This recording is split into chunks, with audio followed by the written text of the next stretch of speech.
लोग जाइए जाइए यहाँ से, बाद में बात करिएगा, जाइए, आप लोग को पूछने का हक नहीं है, चलिए हटिए यहाँ से, कौन होते हो पूछने वाले, जो हो गया अनाउंस हो गया। तो बताइए ये मुख्यमंत्री के गढ़ में 3.5 लाख वोट ही पड़ा है, 4.5 लाख अनाउंस कर दिए, कैसे? इतना सेंसिटिव चुनाव है, इतनी बार महोदय मुझसे पूछ रहे हैं, मैं भी जो लाइव वीडियो बना रही हूँ शुरू से मैं कह रही हूँ कि पारदर्शिता रखिए, निष्पक्ष चुनाव रखिए, जो भी जनता का आदेश आएगा वो मेरे सर आंखों पर होगा। मैंने मान भी लिया था कि चलिए इनकी बढ़त शुरू से बढ़त बताते जा रहे थे, मैंने मान भी लिया कि मैंने इतनी मेहनत की है, फिर भी मुझे कम कैसे जनता का आशीर्वाद मिला। इन्होंने कहीं ये गए नहीं हैं, ऊपर से गलत इंजेक्शन देकर रिपोर्ट भी गलत बनाने वाले हमारे प्रत्याशी डॉक्टर साहब हैं, तो फिर कैसे जनता ने इनको आशीर्वाद दिया? मैंने कहा कोई बात नहीं, लेकिन एक पॉइंट में मैं देख रही हूँ कि जब 3.5 लाख ही वोट पड़ा है तो कैसे अचानक 5 लाख वोट हो जाएगा, कैसे 4.5 लाख हो जाएगा? तुरंत बता दिया कि कुल क्या जानकारी दी गई थी? 3.5 लाख वोट ही पड़ा है, 3,62,000 वोट पड़ा है, 3,62,000 वोट पड़ा है, ठीक है। तो तुरंत पूरा जब हम लोग योग निकाल रहे हैं सबका कितना वोट पड़ा है, कितना वोट पड़ा है, तो तुरंत 5 लाख, 5.5 लाख की मेहनत की है। तो आपने जब विरोध किया फिर प्रशासन ने क्या कहा? तो वो तुरंत कहने लगे कि जब हमारे नगीना भैया वो सब पूछने लगे कि भैया ये क्या हो गया, ऐसे कैसे आप बढ़त बता रहे हैं, पहले 28,000 था, सीधा 61,000 कैसे हो गया?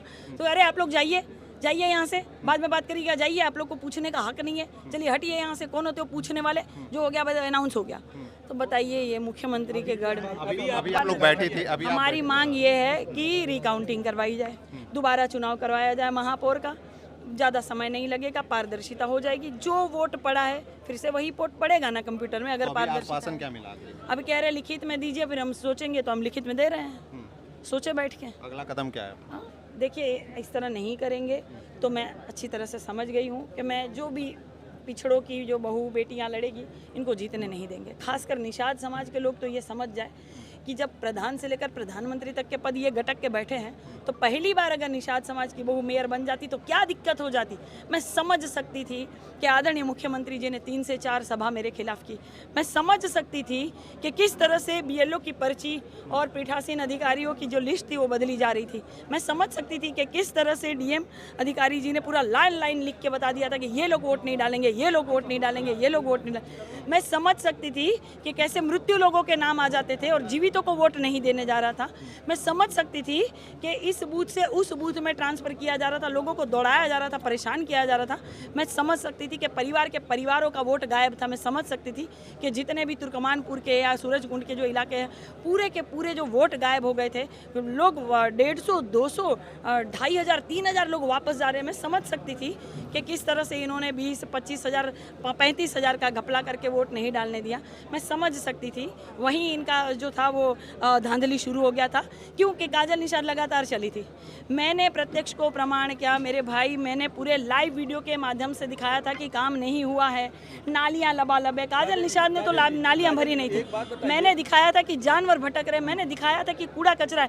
भाई आप मेयर है जनता के, क्यों नहीं काम करेंगे? कई सालों से मेयर बन रहे हैं, द्वारा प्रशासन बात नहीं सुनी जाती है, तो आपका अगला कदम क्या होगा? देखिए पहले तो रिकाउंटिंग करी जाए, हमें संतुष्टि मिल जाएगी, जो भी फिर आदेश होगा, जो भी निर्णय होगा वो सर आंखों पर होगा। मैं कैसे मानूं कि ये जो काउंटिंग चल रही थी पारदर्शिता वाली चल रही थी, इसका मतलब कि अगर ये लास्ट में ये सब नहीं हुआ तो इसका मतलब ये घपला चल रहा था। सारे प्रत्याशी तो जा रहे थे बेचारे ये सोच के कि हम हार गए, इसमें पार्षद भी थे कितने, सोच रहे थे अच्छा हम हार गए, कोई बात नहीं, ये जनता का निर्णय होगा। कैसे मान ले? चुनाव से पहले ही आप इसकी आशंका जता रही थी। मुख्यमंत्री बराबर मैंने दिखाया था, मैंने बताया था, उस बूथ का नाम मैंने बताया क्या, 381 बूथ पर ये हुआ था, 600 बूथ पर हुआ था, 60 नंबर के वोट पर मैंने दिखाया था, मैंने शुरू में ही दिखाया था। और अब आपको देखिए प्रत्यक्ष को प्रमाण आप कैसे किस तरह घपला हो रहा है, आप देखिए किस तरह से धक्का मारा जा रहा है। राष्ट्रीय अध्यक्ष को दिया गया, मेरे हस्बैंड को जानकारी राष्ट्रीय अध्यक्ष को दिया गया, मेरे हस्बैंड को अभी मैं दूंगी, मेरे हस्बैंड को किस तरह से धक्का मार के भगा दिया गया। अगर वो बोल रहे थे कि भैया ये घपला कैसे हुआ भैया, ये 3.5 लाख का 5 लाख कैसे आप लोगों ने बना दिया कंप्यूटर में? हम कैसे माने कि ये कंप्यूटर का जो माउस आपके हाथ में है वो आपके इशारों पर या सरकार के इशारों पर नहीं डोल रहा है? हम कैसे माने कि पारदर्शिता वाला और निष्पक्ष चुनाव हुआ है? वो बता रहे थे तो उनको धक्का मार के लेके जा रहे हैं, मेरे भाई को मार रहे हैं। वो हमारी जो मैडम थी, जितनी पुलिस वाली मैम, वो मुझे पकड़ के आप वहाँ नहीं जा सकती, आप उनको ये नहीं कर सकती, आप यहाँ खड़ी रहिए, यहाँ खड़ी रहिए। ये क्या है? ये होता है क्या?